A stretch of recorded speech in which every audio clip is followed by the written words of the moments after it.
Varahi silks వారి grand festive celebrations పొందండి 10,000 రూపాయలు ఆపై కొనుగోలుపై బంగారు నాణెం ఉచితంగా. అందరికీ నమస్కారం and welcome to Suman TV. Manashankara Varaprasad Garu megastar film అంటే ఎవరు వెయిట్ చేయరు చెప్పండి. ఇందులో వెంకటేష్ గారు కూడా ఉండడం ఒక పెద్ద యాడెడ్ ప్లస్ పాయింట్. ఈ ఇద్దరు నటించిన సినిమా ఎలా ఉంది మాట్లాడదాం. మొన్ననే మనకు తెలుసు రాజా సాబ్ ఫిల్మ్ ని చీల్చి చెంగాడి ఉతికారేస్తారు సీనియర్ జర్నలిస్ట్ ప్రభు గారు. చాలా అపారమైన అనుభవం అయింది ఇండస్ట్రీలో. ప్రభు గారు, welcome once again to our conversation. Thank you. ఏంటి సార్, మనశంకర వరప్రసాద్ గారు ఎలా ఉన్నారు? బాగున్నారు. Sheer entertainer. The purpose of a film is to entertain the people అనుకుంటే ఆడియన్స్ ఒక 2.5 గంటల సేపు చక్కగా ఎంటర్టైన్ చేయటమే సినిమా లక్ష్యం అనుకుంటే మాత్రం ఆ లక్ష్యాన్ని పర్ఫెక్ట్ గా రీచ్ అయినటువంటి సినిమాగా చెప్పుకోవచ్చు. అవునా? రాజా సాబ్ మీరు రాసిన రివ్యూ తర్వాత అందరూ ఉలిక్కి పడ్డారు. మీరు చెప్పిన మాటలకి అందరూ ఒకసారి ఈసారి ఏం చెప్తారా అని వెయిట్ చేస్తున్నారు. అదే నాకు అర్థం కాలేదు. దాని కింద కామెంట్స్, నేను రాజా సాబ్కి ఇచ్చినటువంటి రివ్యూ కింద కామెంట్స్ లో ప్రతి ఒక్కళ్ళు ఇదే రివ్యూ ఇలాగే చిరంజీవి గారిది మనశంకర ప్రసాద్ గారు కూడా చెప్పగలరా మీరు అని చెప్పేసి చాలా ఘాట్ అయినటువంటి ఒక 30-40% కామెంట్స్ అవే. చాలా మంది ఒక బాధ్యతగా, ఒక జర్నలిస్ట్ గా, ఒక సినిమా పట్ల ఒక కన్సర్న్ ఉన్నటువంటి జర్నలిస్ట్ గా చాలా చక్కగా మాట్లాడారని అన్నారు. అయితే కొంతమంది ఇలాంటి అభిప్రాయం వ్యక్తం చేశారు. నిజంగా ఒక సినిమా గురించి రివ్యూ గురించి మాట్లాడుతూ ఇంకో సినిమా ప్రస్తావన తేవాల్సినటువంటి అవసరం లేదు. కానీ ఈ సినిమా కన్సర్న్ ఏంటంటే వెంటనే వచ్చిన సినిమాలు, 2 సంక్రాంతి సినిమాలు, ఒకదానికి వచ్చిన రివ్యూల మీద అభిప్రాయం అనేటువంటి దాన్ని వ్యక్తం చేసినప్పుడు దీన్ని కంపేర్ చేస్తూ మీరు మాట్లాడగలరా, మీరు చిరంజీవి గారికి ఫర్ కాబట్టి, చిరంజీవి గారికి క్లోజ్ కాబట్టి చెప్పగలరా మీరు ఆయన సినిమాకు కూడా అనేటువంటి పిచ్చి కామెంట్లు చేస్తున్నారు. That is not right. ఆ సినిమాగా రివ్యూ చేశాను తప్పితే ఆ సినిమాలో ఉన్నటువంటి లోటుపాట్లను వాటిని చర్చించుకొని దాని మీద రివ్యూ చేయడం జరిగింది తప్ప దానికి దీనికి సంబంధం లేదు. అంటే ఇప్పుడు చిరంజీవి గారి సినిమా బాగున్నా కూడా బాగలేదని చెప్పాలా? What do they mean? ఏమనుకుంటున్నారు? అట్లా కాదు కదా. 2 పెద్ద సినిమాలు వెంటనే వచ్చాయి కదా సార్ సంక్రాంతి టైంలో. నేచురల్లీ కంపారిజన్స్ ఇవన్నీ ఉంటాయి, డెఫినెట్ గా ఉంటాయి. ఈ పెద్ద సినిమా గురించి మొన్న మీరు మాట్లాడారు. ఈ సినిమాలో ఒక విషయం చెప్పాలి, చాలా హడావిడి ఏమీ లేకుండా క్వైట్ గా వచ్చిన సినిమా అని చెప్పొచ్చా ఈసారి మనశంకర వరప్రసాద్ గారు? బికాస్ అందరూ వెయిట్ చేశారు ఫ్యాన్స్, బట్ మనకి ఓహో అని పెద్ద సందడ్లు, స్టేట్మెంట్లు లేవు. ఎందుకు ఎలాగంటే ఒక సినిమా ఇండస్ట్రీలో ఒక సినిమా వస్తున్నప్పుడు అందులో అందరు చిరంజీవి గారు లాంటి వ్యక్తి ఇప్పుడు నేను ఓహో బాక్సులు బద్దలు కొట్టేస్తాం, చించేస్తాం అనే స్టేట్మెంట్ అటు దర్శకుడు గానీ, ఇటు హీరో గానీ, లేకపోతే ప్రొడక్షన్ లో గానీ ఎవ్వరూ మాట్లాడేది లేదు. కామ్గా వాళ్ళ పనులు చేసుకున్నారు, సినిమాని కామ్గా రిలీజ్ చేసుకున్నారు, చక్కని రిజల్ట్ ఎంజాయ్ చేసినట్టు ఉంటుంది. కానీ మనం సినిమాకి ముందే చాలా ఎక్కువగా మాట్లాడేసి ఇలా బద్దలు కొట్టేస్తాం, మమ్మల్ని ఎవడరా ఆపేది అని చొక్కాలు చించేసుకొని ఎవరిని ఎవడు ఆపుతాడు? ఇక్కడ ఎవరిని ఎవడు ఆపడు. ఎవడి ప్రోగ్రెస్ వాడిదే, ఎవడి పత్రం వాడిదే. They are the masters of their own fate. Address కూడా ఇచ్చేసేసి, లేదంటే తేడా వస్తే ఇంటికి రండి అని చెప్పేసి అడ్రస్ కూడా ఇచ్చేసేసి మాట్లాడినటువంటి దాని తాలూకు ఏంటంటే మాట్లాడుకుంటాం. సినిమా తీసుకున్నప్పుడు కొంచెం కుర్రోళ్ళు కాబట్టి ఆ యూత్ఫుల్ దీంతో కొంచెం స్టేట్మెంట్ హెవీగా ఇవ్వడం జరుగుతుంది. వీళ్ళొక్కలే కాదమ్మా, రాజా సాబ్ కు సంబంధించినటువంటి వాళ్ళే కాదు. ఈ మధ్య కాలంలో చాలా మంది యువ దర్శకులు, హీరోలు స్టేట్మెంట్లు ఇచ్చేస్తున్నారు. విర్రవిగిపోతున్నటువంటి పద్ధతి కనిపిస్తుంది. దానివల్ల ఏమవుతుందంటే సినిమాల మీద విపరీతమైన హైప్ పెరుగుతుంది. హైప్ పెరిగి ఆ హైప్ ని రీచ్ అవ్వలేనటువంటి పరిస్థితి ఏర్పడటంతో ఆ రిజల్ట్ అనేటువంటిది కూడా అలా నెగిటివ్ రిజల్ట్ అనేటువంటిది రావడం జరుగుతుంది.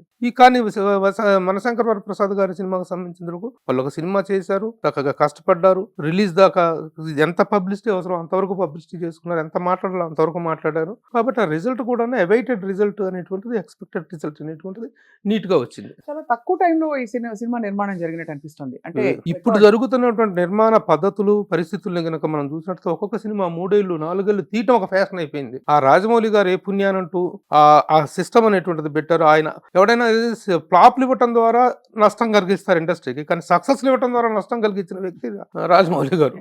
దాన్ని అభినందించాలా ఏమనాలో తెలియదు. ఎందుకంటే ప్రతి ఒక్కళ్ళు కూడా పులిని చూసి నక్కవాత పెట్టుకున్న చందంగా ప్రతి ఒక్కళ్ళు 3-20 సంవత్సరాలు 4-5 సంవత్సరాలు సినిమాలు తీయటమే ఒక ఫ్యాషన్ గా, ఆ విధంగా అంతంత చేసి అన్ని కోట్లు తగలయటమే మేకింగ్ లాగా ఫీల్ అవుతున్నటువంటి సందర్భం ఇది.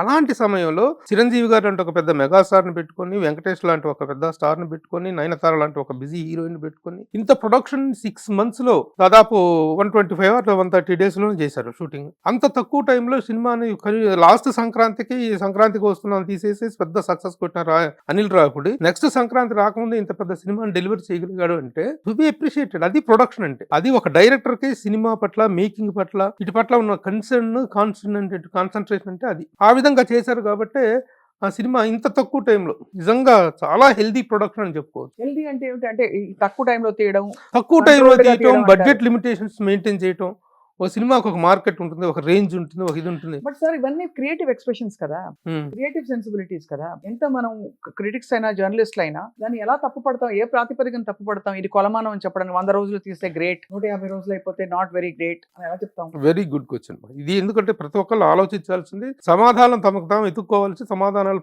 ఇండస్ట్రీకి కూడా చెప్పాల్సిన అవసరం ఉంది. కానీ ఒకప్పుడు పరిస్థితుల్ని ఇప్పుడు పరిస్థితులను కంపేర్ చేసి, ఆ రోజుల్లో దానవీర సూరకర్ణ లాంటి సినిమా 30 రోజుల్లో తీసేశారు రామారావు గారు, దాసరి నారాయణరావు గారు 25 రోజుల్లో సినిమాలు తీశారు, 11 రోజుల్లో సినిమాలు తీశారు, ఆ రోజుల్లో చెప్పుకున్నటువంటి విషయాలు. కానీ ప్రస్తుత పరిస్థితుల్లో అలాంటి పరిస్థితి లేదు. అలాగని చెప్పి సంవత్సరాల పాటు సినిమాలు తీసేయడం కూడా హెల్దీ కాదు. రైట్. హెల్దీ కాదు. ప్రొడక్షన్ అనేటువంటి దానికి ఒక లిమిటేషన్. సినిమా అనేటువంటిది యాక్చువల్గా చెప్పుకునేది అంటే 6 నెలల్లో బ్యాలెన్స్ షీట్ క్లియర్ అయిపోయేటువంటిది సినిమా మేకింగ్, సినిమా నిర్మాణం, వ్యాపారం. అది అవును. ఆ బౌండరీస్, ఆ లిమిటేషన్స్ దాటి వెళ్ళిపోయి సినిమా మేకింగ్ పట్ల ఏమాత్రం బాధ్యత లేకుండా రోజుకు ఒక షాటు, అర షాటు, ఒక సీను, అర సీను తీసేసి చాలా గొప్పగా తీసేసామనేటువంటి ఫీలింగ్స్ తోటి ప్రొడక్షన్ ని డిస్టర్బ్ చేస్తున్నారు, డిస్ట్రాయ్ చేస్తున్నారు. ఆ పరిస్థితుల్ని ప్రశ్నించాల్సిన అవసరం ఉంది. కాబట్టి ఇన్ని రోజుల్లో తీస్తే గొప్ప, ఇన్ని ఎక్కువ రోజులు తీస్తే ఇది అనేటువంటిది కాదు. ఇన్ని రోజుల్లో తీసినప్పటికీ, ఎంత తీసినప్పటికీ కూడాను what is the final output, bullet దిగిందా లేదా, లేదా అది ఇంపార్టెంట్. అదే ఇంపార్టెంట్. అది ఇంపార్టెంట్. ఆ పాయింట్ ఆఫ్ వ్యూ నుంచి ఈ కాంబినేషన్ ఎలా కుదురుతుంది సార్, వెంకటేష్ గారు చిరంజీవి గారు? వెంకటేష్ గారిది అనుకోకుండా వచ్చినటువంటి ఒక గెస్ట్ క్యారెక్టర్, లాస్ట్ 20 minutes లో వచ్చేటువంటి క్యారెక్టర్ అది. అయినా కూడా అది ఒక యాంటిసిపేషన్ ఉంటుంది కదా. వెంకీ గారి ఫ్యాన్స్ ఎంతమంది ఉన్నారు? అవును, యాంటిసిపేషన్ ఉంది. ఆ యాంటిసిపేషన్ ఉంది. అయితే సినిమా అనేటువంటిది ముఖ్యంగా మనశంకర వరప్రసాద్ గారు అనేటువంటి సినిమా గురించే మాట్లాడుకుంటే, వెంకటేష్ ఫైనల్ గా వచ్చినటువంటి ఒక చిన్న గ్లింప్స్ అద్భుతంగా ఉంది ఆ కాంబినేషన్ ఇద్దరిది. ఓవరాల్ గా సినిమా గురించి చెప్పుకుంటే, from the beginning to the end it is a sheer entertainer. సరదాగా ఏ సినిమా, అది ఇందాక నేను చెప్పినట్టుగా సినిమా అనేటువంటిది 2.5 గంటల ప్రేక్షకులకు వినోదాల విందు అనుకుంటే, ఆ విందు అనేటువంటిది ఎంత బాగుంది, ఎంత కన్విన్సింగ్ గా ఉంది, ఎంత లవ్లీగా సాగిపోయింది, ఎలాంటి అబ్సీన్ సీన్స్ కానీ, ఎక్స్పోజర్ కానీ లేకుండా సకుటుంబ సపరివార సమేతంగా కూర్చొని చూడదగినటువంటి చక్కని ఇది. యాక్షన్ ఉంది, సెంటిమెంట్ ఉంది, చైల్డ్ సెంటిమెంట్ ఉంది, క్రైమ్, ఇవన్నీ కలుపుకున్నటువంటి ఒక సినిమాని చక్కగా హ్యాండిల్ చేయడం జరిగింది. అండ్ ఇందులో ముఖ్యంగా అంటే మనకు తెలిసి పాటలు ఎలా ఉన్నాయి సార్? పాటలు తెలుసు కదా, సూపర్ డూపర్ హిట్ అయినటువంటి ముఖ్యంగా మీసాల పిల్ల సాంగ్ తోటి ఒక అద్భుతమైన సెన్సేషన్ రేంజ్ సాంగ్. ఆ పాటకి కవర్ సాంగులు చేయడం లేరు ప్రపంచవ్యాప్తంగా. అన్ని దేశాల్లో నుంచి, అన్ని చోట్ల నుంచి కవర్ సాంగ్ అనేటువంటిది చేయటం చాలా హిట్ అయింది. అలా మిగతా విషయాలు కూడా భీమ్స్ సిసోడియా మ్యూజిక్ చాలా మంచి మ్యూజిక్ ఇచ్చాడు. చాలా ప్లజెంట్ సినిమాగా దాన్ని అన్ని విధాలుగా మ్యూజిక్ పరంగా కానీ అన్ని యాంగిల్స్ లో కూడాను. కథ కూడా పాత కథని పట్టుకుని మళ్ళీ గొప్ప కథ ఏం కాదు. భార్యాభర్తల మధ్య వచ్చే చిన్న ఇది, భార్యగా కూతురుకు సర్ది చెప్పుకోవాల్సినటువంటి తండ్రి వాళ్ళ కాపురంలో చిచ్చు పెట్టి మంట పెట్టేసి. అంటే ఒకప్పుడు ఇలాంటి సినిమాలు బాగా ఆడేవి, బాగా ఇష్టపడి చూసేవాళ్ళు ఎమోషనల్ దీనికోసం. అవును, ఇలాంటి సినిమాలో ఇలాంటి ఒక ఫ్యామిలీ ఎంటర్టైనర్ లో చిరంజీవి అనేటువంటి ఒక మెగాస్టార్ తలకు ఇమేజ్ ని ఫిట్ ఇన్ చేయడం చాలా కష్టం. అలాంటి ఒక మెగాస్టార్ తీసుకొచ్చి ఫ్యామిలీలో మీసాల పిల్ల సాంగ్ లో ఆయన బతిని ఆడుకోవటం, తలుపు కొట్టి మొహాన్ తలుపేసేయటం, ఒరే చలిపడుతుందిరా దుప్పటి కప్పడం అని చెప్పి ఆయన పడుకోవటం, ఇవన్నీ మెగాస్టార్ యాక్షన్ ఇమేజ్ కి సంబంధించినటువంటివి కాదు. కానీ ఆయన ఇమేజ్ ని ఈ ఫ్రేమ్ లోకి ఫిట్టింగ్ చేస్తూ స్క్రీన్ రాసుకున్నాడు, చూసారా, స్క్రీన్ ప్లే రాసుకున్నాడు. అది that is to be appreciated. Anil Ravipudi గారికి ఫుల్ మార్క్స్ ఇస్తారు.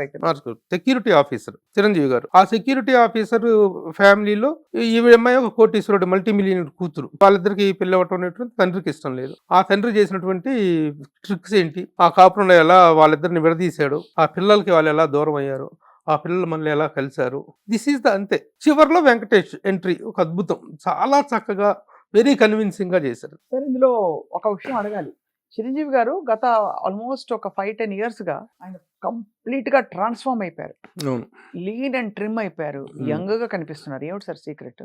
సినిమా పట్ల బాధ్యత చెయ్యాలి, కనిపించాలి. సినిమాకి తాను హింస పెట్టుకున్నప్పుడు మాత్రమే. అవునా?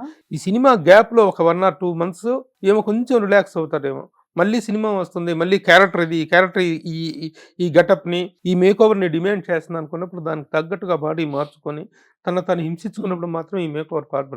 70 ఏళ్ల వయసులో ఆయన మళ్ళీ అంత గ్లామర్ గా, అంత ట్రిమ్ గా, ఎంత అసలు తిడుతున్నట్టుంది. 70 ఏళ్ళు ఏంటి సార్ అసలు చిరంజీవి గారికి? అంతే కదా, ఎవరు ఒప్పుకోరు, వినరు. 70 అనేది మనకు కొంచెం హార్డ్ గా అనిపించే నెంబర్ అయితే కావచ్చు కానీ, but his work make over is really fantastic గా తయారయ్యారు. అండ్ ఇప్పుడు కూతురు ప్రొడక్షన్ కాబట్టి ఇది, తను సుష్మిత గారు ఉన్నారు కాబట్టి ఏమైనా డిస్కౌంట్ ఇచ్చుంటారా? గారపాటి సాహును సుష్మిత కలిసి ఆ పాయింట్ ఆఫ్ వ్యూలో మేకింగ్ వాల్యూస్ చూస్తే ఇలాంటి ఒక సినిమా చేయటాన్ని వాళ్ళకి ఒక నిజంగా ఛాలెంజ్ జాబ్. సాహు గార్పట్ ఆల్సో యంగ్ ప్రొడ్యూసర్. అలాగే తను ప్రొడక్షన్‌లోకి రావటం ఒక కూతురు తండ్రికి ఇచ్చినటువంటి గొప్ప గిఫ్ట్ లాగా చెప్పుకోవచ్చు. అవును. ప్రొడక్షన్ చాలా నీట్‌గా చేసుకుంటూ వెళ్ళారు. సో మీ ప్రెడిక్షన్ ఏంటి సార్? మనశంకర్ వరప్రసాద్ గారు ఎన్ని రోజులు మన మధ్య థియేటర్స్ లో కనిపిస్తారు? ఇది సంక్రాంతికి వస్తున్నాం అనేటువంటిది మాత్రం వాళ్ళ స్టేట్మెంట్. సంక్రాంతి మనదేరా అనేటువంటిది మాత్రం వాళ్ళ స్టేట్మెంట్. అందుకు తగ్గట్టుగానే మన శంకర్ వరప్రసాద్ సంక్రాంతికి అద్భుతమైనటువంటి విజయాన్ని సాధించే సినిమాగా అవుట్ అండ్ అవుట్ చెప్పుకోవచ్చు. Family entertainer. Family entertainer, sheer family entertainer. సకుటుంబ సమేతంగా చూస్తే ఎలాంటి అబ్సీన్ సన్నివేశాలు కానీ, ఏ ఎక్స్పోజర్స్ కానీ ఏవీ లేకుండా ఫ్యామిలీతో పిల్లలతో చక్కగా చూడదగినటువంటి ఒక ఎంటర్టైనర్. చిరంజీవి గారికి ఆల్ టుగెదర్ ఇప్పుడు ఎందుకంటే ఈ యాక్షన్ జోనర్లో నుంచి ఆయన బయటికి పడాలి. ప్రతి స్టార్కి యాక్షన్ ఇమేజ్ అనేటువంటిది ఎంత ముఖ్యమో, ఎంత అవసరమో, దానికోసం ఎంత తప్పిస్తారో, మళ్ళీ తర్వాత అప్పుడప్పుడు జస్ట్ ఫర్ రిలీఫ్ అనేటువంటి దానికోసం జస్ట్ పక్కకు వచ్చేసి ఒక లైటర్ వీన్ సబ్జెక్టులు చేయాలి, లైటర్ వీన్ ఎంటర్టైనర్స్లో చేయాలన్నప్పుడు వాళ్ళకి కెరీర్ పరంగా ఏంటంటే ఆ చైన్స్ నుంచి బయటకు వచ్చేటువంటిది ప్రయత్నం. అది ఆ ఇమేజ్ అనేటువంటి చైన్స్ నుంచి బయటకు రావడానికి చేసే ప్రయత్నం, ఆ ప్రయత్నం సక్సెస్ అవటం. ఇది ప్రయత్నం నిజంగా చిరంజీవి గారి ఇమేజ్ మీద, ఆయనకున్నటువంటి మాస్ ఫాలోయింగ్ మీద ఇది ఒక ఎక్స్పెరిమెంట్ అనే చెప్పాలి. అవును. ఇప్పుడున్నటువంటి సిచ్యువేషన్లో ఆయన మళ్ళీ ఆ యాక్షన్ జోనర్లో నుంచి ఇలా బయటికి రావటం it's big relief to him and also to the audience. ఆయన సర్వంతరం అంటారు కదా, అలాగా అన్ని జానర్స్ లో సెట్ అయిపోయారు. కామెడీ Set చేశారు, ఫ్యామిలీ ఎంటర్టైనర్స్ చేశారు. ఒక టైంలో పాత చిరంజీవి గారు అవును, మనకి లాయర్ పాత్రలు అవి ఇవి వేసి అభిలాష ఆ రోజు అభిలాష్. నుంచి అలాంటివి చేశారు, ఖైదీల పాత్రలు వేశారు. So I think at side ఉన్న megastar is always megastar. Megastar. కానీ సార్ వైండ్ అప్ చేస్తూ ఒక మాట చెప్తాను నేను. Hmm. నేను రాజాసాబ్ చూశాను సార్, నాకు నచ్చింది. పర్లేదా? అయ్యో, అదేంటి నాకు చాలా నచ్చింది. అదేంటి నచ్చను మీకు మీరు నచ్చ తిట్టారు కాబట్టి మొన్న చెప్పాను నేను. అది కాదు. అదొక కొత్త షానర్, ఒక Hmm. కొత్త way of looking at cinema. Hmm. And క్రియేటివిటీకి మనం ఇదే కరెక్ట్ అని చెప్పలేం కాబట్టి ఆ మాట అంటున్నాను అంతే. ఓకే, ఆఫ్ కోర్స్ మీకు ఆ సినిమా నచ్చాన్ని ఎవరు కాదంటారు, ఎవరి అభిప్రాయం వాళ్ళకుంటది. అంతే. లోకో భిన్న రుచి అంటారు. అలాంటి సినిమా మళ్ళీ ఇంకొకటి చెప్పాల్సింది ఏంటంటే మీరు రాజాసాబ్ ప్రస్తావన తెచ్చారు కాబట్టి, సరే దాంట్లో కొన్ని సీన్స్ కొన్ని అవి మళ్ళీ రీఎడిట్ చేయటం, కొన్ని కొత్తగా జాయిన్ చేయటం చేసిన తర్వాత సినిమా చాలా బెటర్ అయిందని అది టాక్ నేను వచ్చింది. వింటున్నాను. చాలా బెటర్ అయిందని రాత్రి థియేటర్ దగ్గర మా మీడియా ఫ్రెండ్స్ కూడా చెప్తుంటే వినటం జరిగింది. హ్యాపీ, మంచిది కదా. సినిమా అనేటువంటిది ఫ్లరిష్ అవ్వాలమ్మా, సినిమా అనేది సక్సెస్ అవ్వాలి. ముందుగా ఏదైనా చిన్న పొరపాటు ఆ పొరపాటును సరిదిద్దుకునేటువంటి అవకాశం వచ్చింది అని ఆ సినిమా మళ్ళీ నిన్న వేసినటువంటి షోస్ ద్వారా చాలా చాలా చేంజ్ వచ్చింది. సినిమా మళ్ళీ ఇప్పుడు చాలా వాచబుల్గా తయారైందని చెప్పేసి స్టాక్ వినిపిస్తుంది. తప్పకుండా. అదే కదా అందరం కోరుకునేటువంటిది. ఇండస్ట్రీలో ఏ సినిమా అయినా సక్సెస్ అయితేనే మీరు మాట్లాడగలరు, నేను చెప్పగలను. ఎవరమైనా సినిమా ఇండస్ట్రీ మీద బతుకుతున్న వాళ్ళం, గత 4 దశాబ్దాలుగా సినిమా ఇండస్ట్రీ మీద బతుకుతున్న నాకు ఒక సినిమా గురించి నెగిటివ్ రివ్యూ ఇవ్వాలి అంటే ప్రాణం చాలా పోతుంది, కష్టం వేస్తుంది, మనసు కష్టం చాలా వేస్తుంది. మనసు కష్టం వేస్తుంది. కానీ అలాంటి స్థితిలో మళ్ళీ ఒక సినిమా ఆ సినిమా మీరు చెప్పినట్టు చేంజ్ చేసిన తర్వాత ఇప్పుడు రాజాసాబ్ చాలా బెటర్ అయింది అనేటువంటి టాక్ వినిపిస్తుంది. Yeah. చిరంజీవి గారు ఆకాంక్షించింది కూడా అదే కదా. ఆయన మొన్న ఈ ప్రీ రిలీజ్ ఈవెంట్లో, మన శంకర్ ప్రసాద్ గారు ప్రీ రిలీజ్ ఈవెంట్లో ఆయన ఫస్ట్ మాట్లాడిన మాట అది. సినిమాలన్నీ సక్సెస్ అవ్వాలి, ప్రతి సినిమా అందరినీ పేరు పేరున ప్రస్తావిస్తూ, ప్రతి సినిమాని పేరు పేరున హీరో పేరున ప్రస్తావిస్తూ ఆయన మాట్లాడారు. ఈ సంక్రాంతి అందరికీ కావాలి, అందరికీ సంక్రాంతి కావాలి, ఇండస్ట్రీకే సంక్రాంతి కావాలి, గొప్ప సంక్రాంతి కావాలని చెప్పారు. అది అయితే కాదనేది ఉంది, నష్టం. దాన్ని వెల్కమ్ చేద్దాం అందరం కూడా. తప్పకుండా సార్. ఐ థింక్ అదే మనకి జీవితాలు సినిమా కోసం మనం చేస్తున్న ఉద్యోగాలు వదిలేసి అవును. 9 to 5 జాబ్ వస్తే జీతం వస్తుంది. ఏం వస్తుందో రాదో తెలియకుండా కూడా ఇండస్ట్రీలో దిగిపోయిన టెక్నీషియన్స్ ఎవరైతే ఉంటారో అంకితం చేసేసి వాళ్ళందరికీ ఈ సందర్భంగా హ్యాట్స్ ఆఫ్ చెప్పాలి. అలాగే ఈ సినిమాలో మనం ఈ సినిమా ముఖ్యంగా మాట్లాడుతుంది మనశంకర్ వరప్రసాద్ గారి రివ్యూ గురించి కాబట్టి the entire team has to be congratulated. First of all Anil రావిపూడిని we have to appreciate. Anil Ravipudi is such a wonderful, dynamic and energetic director. అతను ఏ జోనర్లో సినిమా తీసినా సరే దానికి తగినట్టుగా తన స్క్రీన్ రైటింగ్ని, క్రియేటివిటీని మార్చుకుంటూ ఎన్హాన్స్ చేసుకుంటూ వెళ్తున్నాడు. ఇంత షార్ట్ నోటీస్లో సినిమా, ఇంత పెద్ద సినిమా తీయటం first of all to be appreciated.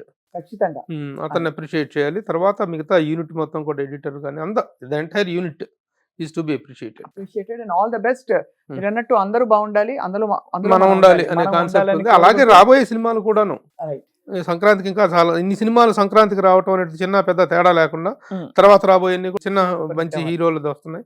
ప్రతి సినిమా హిట్ అవ్వాలి. ఆ రోజునే మనందరం కూడాను we can enjoy the fruits. తప్పకుండా సార్, మీకు సంక్రాంతి శుభాకాంక్షలు. సుమన్ టీవీ ప్రేక్షకులందరికీ కూడా సంక్రాంతి, అలాగే కనుమ, భోగి, అన్ని పండుగలు బాగా జరుపుకోవాలని చెప్పి కోరుకుంటున్నాం. అలాగే కుటుంబ సమేతంగా అన్ని సినిమాలు చూసి ఆదరిస్తారని చెప్పి కోరుకుంటున్నాం సార్.